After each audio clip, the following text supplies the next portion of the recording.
Ladies and gentlemen, my name is TotalBiscuit, and I'm here to ask and answer one simple question. What the free is Shadow Era? Well, this is a freemium online CCG, which is, in fact, multi-platform, which is quite unusual in and of itself. So this game works on PC, Mac, iPad, iPhone, and of course the iPod Touch variants, the latest versions, as well as Android devices.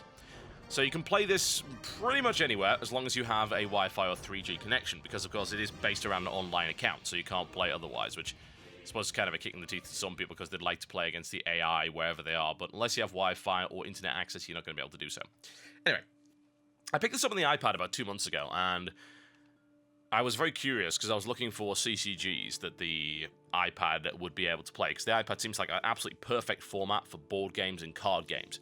And I'm a big CCG fan, I have been for a very long time. I played Magic when I was in school, God knows how long ago that was. I played a lot of WoW TCG, I also played the Spoils, actually played a bit of WoW TCG competitively for a time. And I'm a massive fan of CCGs. They are absolutely fantastic, in my opinion. I love the strategy behind them. I also love the fact that, yes, there is an element of luck in it, so it makes every round different and exciting. It also involves working with what you have and adapting to the situation. Games just don't play out the same way every time, and that's really, really cool, in my opinion. Shadow Era is, as far as I can tell, the first fully featured CCG that uses a freemium business model on the iPad. So, freemium, what does that mean? Well, it means that you can start for free. You get a starter deck, and you can also play for free, but you'll probably struggle to get an optimum deck that way.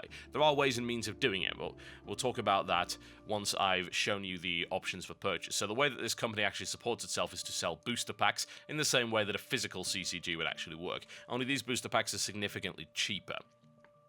So, you purchase shadow crystals, which are the currency here. You can see the various options for purchase, 4 different kinds. And you can go all the way up to 2,000, which will give you 700 bonus, which is actually fairly significant. So, basically 100 shadow crystals are $1, but you get a little bonus on top, depending on how many you buy at any given time. So, that's certainly pretty cool. They give you a very generous bonus at the end there, as you can see, if you buy 2,000. So, if you spend $20, you're going to get 2,700 shadow crystals. Now that is enough for 27 booster packs or 27 starter decks. Now you're not going to want 27 starter decks, but picking up the starter decks is always a good idea because they do give you the basic abilities that you need, as well as both of the heroes for each of these. You get 2 human hunter heroes here that both do slightly different things. So that's pretty cool. And the price model to get a starter deck for $1 is actually pretty reasonable, in my honest opinion. I think that's not an unfair price for these cards. You can also get a 15-card booster pack, including 10 common cards, 3 uncommons, a rare and an epic, as well as a hero for 100 shadow crystals. So again, it's $1, or less than that if you happen to buy 2,700 of the blinking things. Now, the question is, what do you then do? Can you trade the cards around? This is one of the weird things about it, because you can't. You can sell it on a market that is affected by cards that are currently available. It's a bit weird. So if I sell a card from my collection, see, what are these? For instance, I don't need multiple copies of Amber Rain. I only need 1 copy of Amber Rain, so I'm just going to sell that for 100 gold. Okay, done. Right, so that's now gone from my inventory. But it's gone into this inventory. So this inventory is the entire inventory of the merchant, and it's affected by what cards are sold. So if there are no copies of a card available, no one's selling it, then it's not going to be available on this marketplace. So you have to wait for that to happen, which can make some cards very rare indeed. Now, the prices are going to vary. For instance, this epic armor here, 650 gold. I have 3 of those. But if I want to go for extra sharp, a very basic ability, it'll cost 90. The thing about extra sharp is that it's more useful than something like, say, what's a good example? I mean, that's actually the same price as Rain Delay there, but if you were to look at the different prices of, say, this common card, that's 100. This one's 200. That's actually a green. See, that one's 100 as well. There are going to be some curious differences in terms of price, and I don't really know what causes that. I think it's just a choice by Wolven, and they tend to alter it depending on how popular or useful a card is. So some of the really, really good stuff does cost quite a lot. Skip through all of those, and you'll see these various pieces of card art. Now, you'll also notice at the bottom, says that there are 200 cards. I'm not sure if they've gotten to that number now. I think they actually have. I think they are now at the full set of 200. When they launched this game, they only had about 100 cards. So they were trying to fill out the set, and they have successfully done so now. So we could expect a new set to come out at some point. The main problem I've got with this business model is that since they didn't start with a full set, they kept selling the same booster pack, but they put more cards into it. So when you first bought a booster pack, choice of 100. Now when you buy a booster pack, choice of 200, but I've already got a bunch of the other cards. Now, the way that they tend to sort that out is giving you the ability to sell spares. So we can look through the stupid number of cards that I've got here.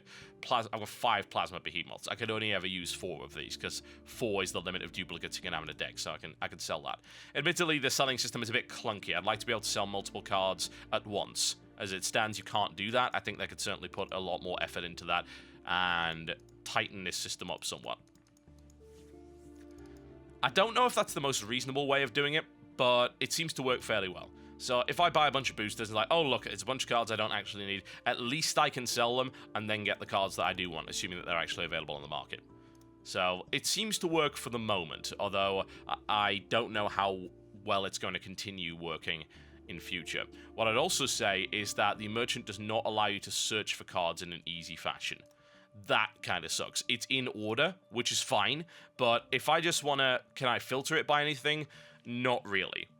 They do clump them together, as you can see here, but certainly once the next set comes out, this is going to get more and more complicated, and honestly, I would like search options, even though they are in a reasonable order. I mean, the stuff at the end, all these weapons, these are in no particular order from what I can tell.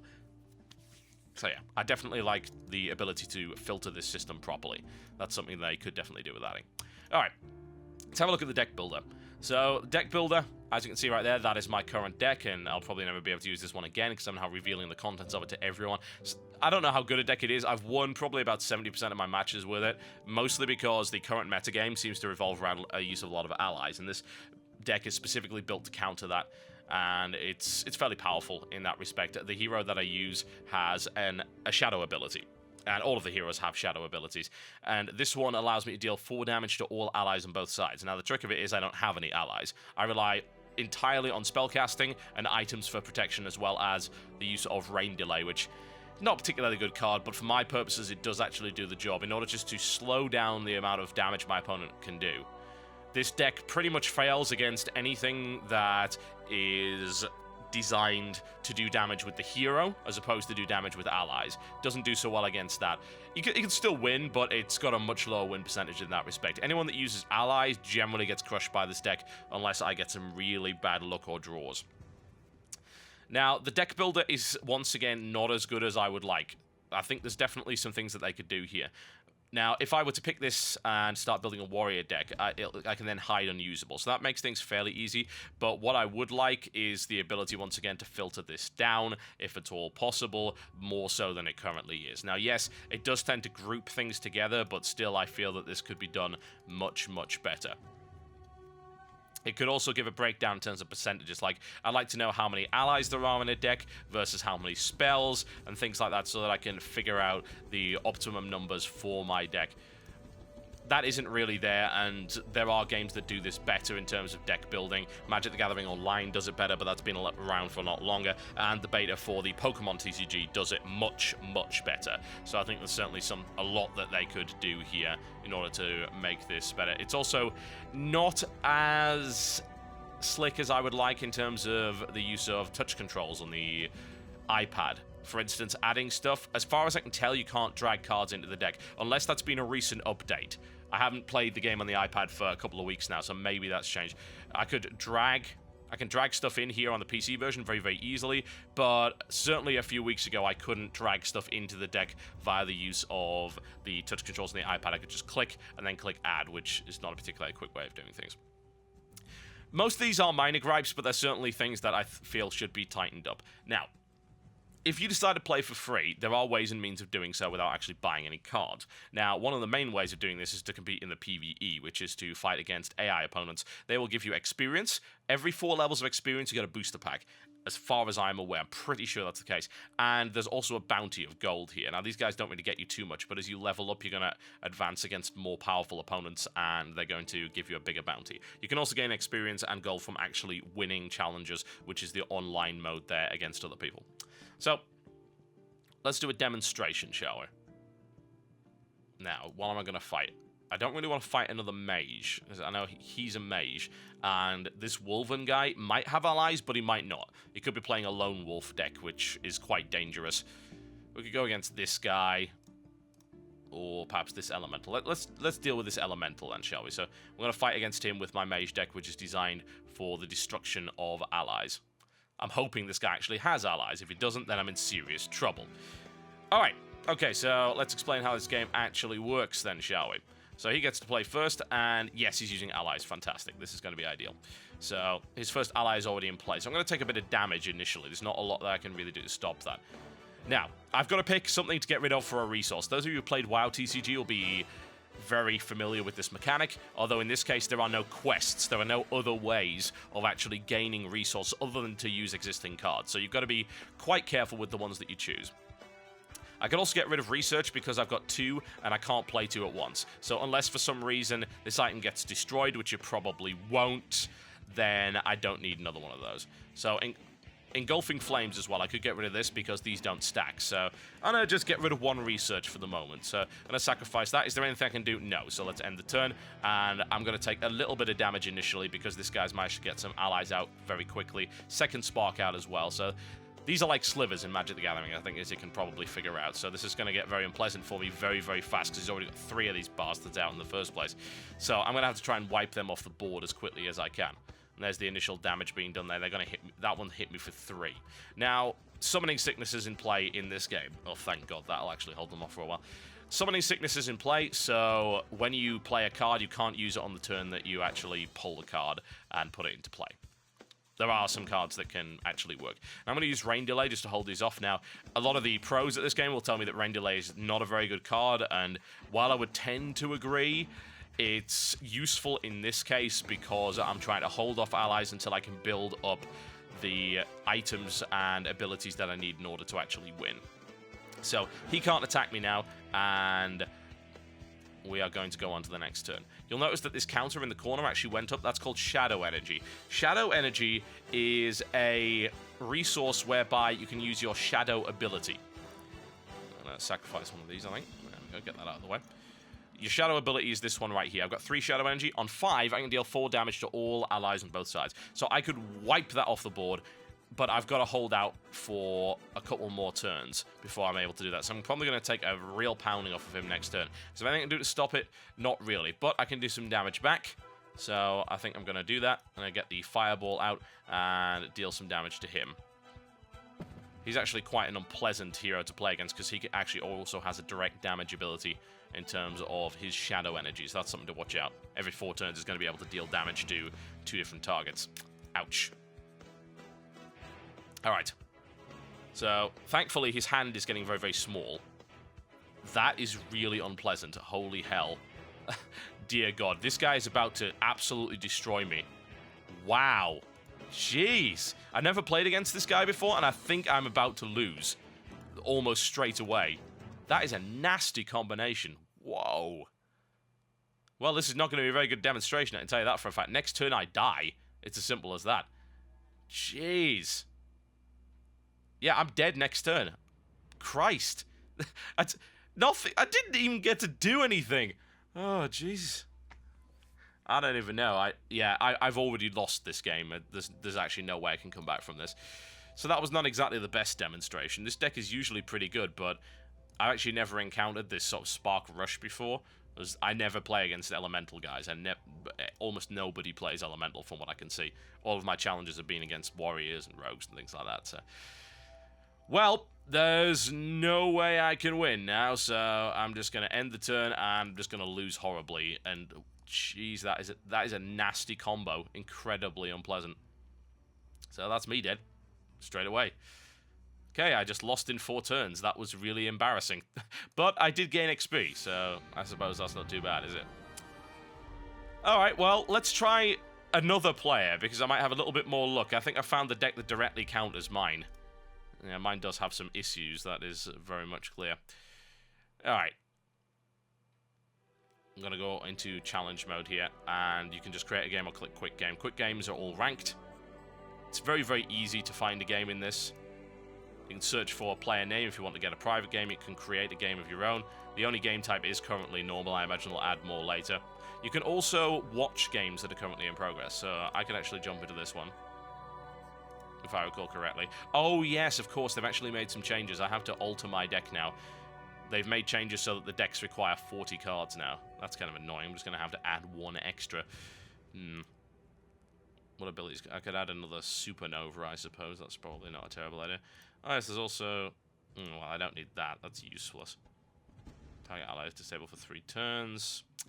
It's not that handy. Clinging webs and a bunch of abilities that I don't actually use. Cover of night. Your allies can't be attacked. That is absolutely useless. Could always throw a Bazaar in there. How many bad Santas do I have? I actually don't have any bad Santas whatsoever, which is one of the more amusing cards, I have to say. I could throw a bad Santa in there for the moment.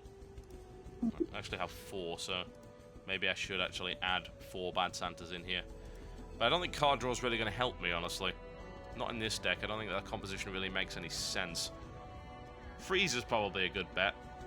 Then any sort of big, powerful allies I can just hold in place, no problem at all. I don't want to deploy any allies of my own.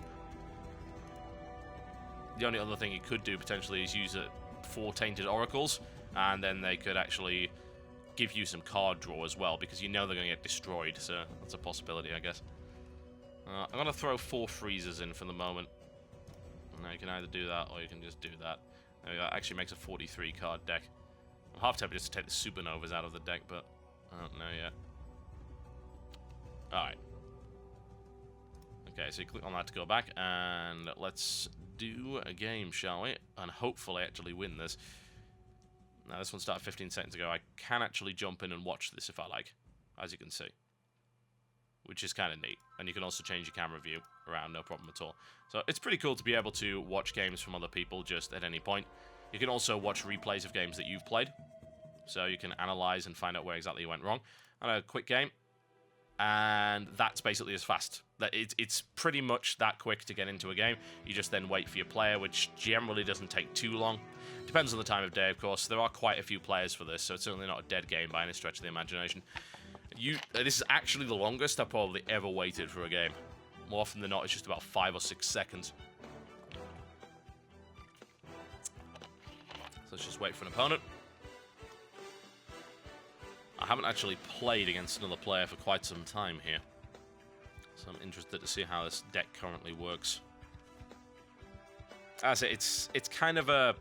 It's a bit of a luck thing, because this deck is not an adaptable deck. It can't deal with everybody. Which is why probably I would say that it's not a good deck in general. I just like the idea of going a little bit gimmicky with my deck. Typical. The one time I actually want to show you the game, we can't get players. This is ridiculous. Alright, I'm gonna try setting one up again. See what we can find. I mean, you can see all of these games that are being set up, like, multiple games every single minute, and for some inexplicable reason I'm not getting one at the minute. Alright, let's try once again. Come on, give me a game. Aha! There you go. Right, it's a warrior deck. This could be either bad or good. If it's an ally-focused warrior deck, I should be okay. If it's an equipment-focused warrior deck, I'm probably screwed. Alright, okay, first thing I'm going to do, I'm going to sacrifice research, because, again, that doesn't stack, so there we go, over to the other turn. Let's see what he goes for. His ability is actually useless here as well, which is nice, so that's a little bit of an advantage for me. I'm hoping this is ally-focused. Guess we're about to find out, aren't we? Go on, Boris Skullcrusher. Show me what you've got. Alright, ability played, right. We'll keep freeze. Alright, what do I want to sacrifice? Arcane Burst. I don't really like Arcane Burst all that much, but it is really useful if there's a lot of allies on the field. I don't want to throw away any direct damage. I want to keep a hold of freeze as well. I don't want to throw away research. You can see there's a timer down the bottom. I'm going to get rid of arcade burst. You've got to always make some really tough decisions here. And I'm going to get research into play because I can't play anything else. So it's good to get that out there, because then any turn that I can't spend all of my resources, I can at least pull cards. So getting research out for card draw is really useful. Alright, let's see what he comes up with. Will he be able to pull an ally? Yes, he is. Okay, cool. This is an ally-focused set. Great. That's exactly what I was hoping for. Alright, so I've got 2 dots here. This is a tough one. I'm going to throw in one of those dots, I think. I'm going to keep the other. That takes me up to 3. So I do have freeze. That guy, he can do 3 damage a turn, so I'm just going to freeze him for the moment. I don't want him doing anything, so there we go. We're just going to ice him, and he's not going to be able to attack for 3 turns, which is wonderful for me, because that gives me time to charge my shadow ability, as you can see. 3 more turns, and I can pretty much wipe the board of anything that's not extremely powerful. Alright, so this is a fairly good start. The fact that he hasn't done any damage to me yet, he hasn't got any 1-cost allies that he's been able to pull in very quickly. I do want to see if he's just got a mixed deck or if he's gone purely for allies. So if he's got a lot of equipment and he's able to just do damage to me, then I'm going to be in trouble. Warriors also have the ability to destroy equipment, so a lot of my protection isn't going to be as effective as I would like it to be. So that's a little bit concerning. We should be okay, though. Alright, cool. That's another ally in play. That's fine. I can eliminate that ally without too much of a problem. Do I get rid of the other dot or do I cast it? That's the question, isn't it? That's the tricky one. Lightning Strike is a really good ability, and I don't want to throw it away. So you know what? I'm going to get rid of the dot. It's a tough decision one way or the other, but it's got to be done. Alright, cool. So Lightning Strike, I can actually not kill Jasmine Rosegold because she's got a... Jeez. I could snipe her off with a fireball. It's really a waste of a fireball. I don't like using it for that, but I don't know. I don't really want to eat the damage from that. In 2 turns, I can wipe the board. So, Tough decision, tough decision. You know what? I don't want to start taking damage from it. I don't. So, I'm going to get rid of it. There we go. It's unfortunate, because I really need to start dealing damage to him. But we're okay for the moment, I guess. Alright, so she is off the board. Next turn, I need to start laying down damage. Now, I do have 3 more copies of Poison Gas and the Engulfing Flames, so I'm hoping I pull another one, and then I can start putting dots on Mr. Skull Crusher over here. He does have a lot of health, though, so those dots aren't going to wear him down all that quickly. Alright, let's see what he's got for me. Now, I don't know whether or not there's actually a delay in terms of cards playing. I got that feeling on the iPad that it took a little longer than it should to get the signals backwards and forwards. I'm not really getting that in the Unity version. So, I have to wonder if he's just taking a while. Alright, okay, so that's another hero out. Right, do I want to sacrifice? I don't want to get rid of any of these cards. They're all good. I can stop getting rid of them. I can skip a resource, but it's... I'm going to sacrifice the fireball. It's, again, a hard sacrifice, but I'm going to do it. I don't want to get behind in resources. This deck requires at least 6 resources to work properly.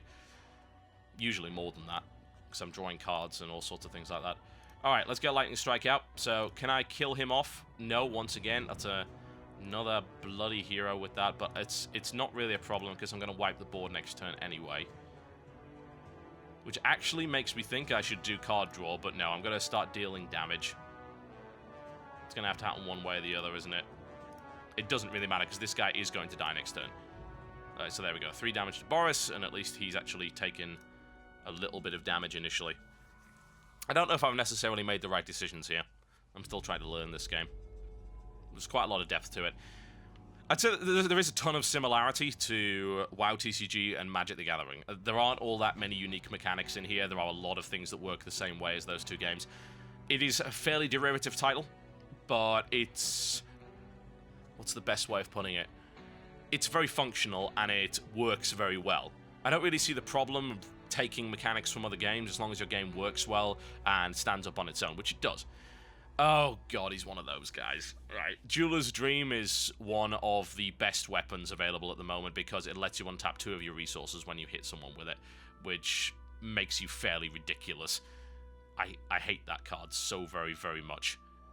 And that's a lot of damage he's done to me already. I'm not pulling the right cards either. Right, I'm not going to throw another resource away. I just can't do it. Right, at least we can get those allies off the field. There we go, so they're cleaned out. Alright, I'm going to fireball him, and then I'm going to card draw. For obvious reasons. Now, he does that little war banner, which is going to make things very, very unpleasant indeed. There we go, another fireball out, and let's do some card draw. Now, what I need is one of my weapons. Oh, I pulled a research. Well, at least I've got something I can throw away for my next resource. So that's not too bad. He's now got a resource lead. But he doesn't have a lot of cards left. So that's good. We'll see what he's got. Right, okay, so he's got one card left in his hand. If he's going to be relying purely on the Jeweler's Dream, then that's not going to really do any damage. But now he's got Jasmine Rose Cult, who's very unpleasant. Okay, so he's just doing one, so that's not really a big deal. The thing I've got to worry about is her. Thankfully, I've just pulled a freeze, so that won't be a problem. Alright, 6 resources available. I can hit him with Lightning Strike now and do a research, or I can freeze that ally. That ally's going to hit me for a lot of damage. So I'm not having any of that. So let's disable her, and then we'll do a research. And yeah, I'm not doing damage to Boris, but at least I'm keeping her out of the way for the moment. And he's only going to draw 1 card next turn. Ah, great, a rain delay. So even if he pulls more and more allies onto the field, won't be a problem. And he's tickling me with that weapon at the minute. And my resources are starting to get where they need to be. As soon as I get my armor and my weapon out, I should be okay against this guy. And as you can see, his shadow ability is totally useless. So he's not going to benefit from that whatsoever. And the longer this goes on, the more shadow energy I get, and I can wipe the board again in a few more turns. Okay, that made things unpleasant. So now he's going to be hitting me a bit harder. Is it harder? No, what's that ability do exactly? Does that give him health? I can't remember. Oh, thank God. An Engulfing Flames. I don't need to throw out any more resources, honestly, at this point, so I'm not going to do it. I'm going to card draw, and I'm going to dot. I don't know what Blood Frenzy actually does. Let's see if I can find out. I can't. I don't think. Oh, no, there we go. Okay, I was going to say, I can look at that card, right? Alright. Okay, so he's... Right, that's going to get him card draw, so that's quite dangerous. But at least he's taking extra damage. He's now double dotted, so that's a good start. And we don't need to rain delay, because his only allies there. And another lightning strike. Excellent. Cool. Things are going well so far. Let's say that resource gain is useless unless he's got some way to spend it, which currently he does not. But he is now pulling 2 cards a turn. I'm not liking that. That gives him the ability to get a lot more allies out on the field very rapidly. At least they're not going to be able to attack this turn. You can tickle me with that. The thing is, that's going to break on his next swing. That's something to bear in mind. Items have durability, so I can't really show you that just yet. Once I get over to my turn, I'll be able to show you the durability counter, but that weapon's now going to break. That's off the field. So each item can only be used a certain number of times. Yes. I'm liking this more and more. Things are going very, very well. All right. We're going to skip that. Don't need any more resources at the moment. 6 is really the optimum for this deck. That's useless, although she does hit like a truck. I can't wipe her off the board next turn either, so I'm going to end up taking a hit from her. Unless I rain delay, which I could do. Do I really want to waste that, though? Because I could be doing more damage to him. I could dot him up for 3 a turn right now. But I'm going to take 4 damage from her next turn. Is that 4 or 5? I don't know if it actually adds that value on there. I can't remember. I don't tend to use allies, so I don't know. I do not know if that's additional or not, but I don't like the idea of being hit by her. I can rain delay her, I suppose, and the thing is, I can rain delay and I can poison gas, so I don't really see the problem here. Alright, rain delay, poison gas. Right, so that's going to keep her out of the field for the moment.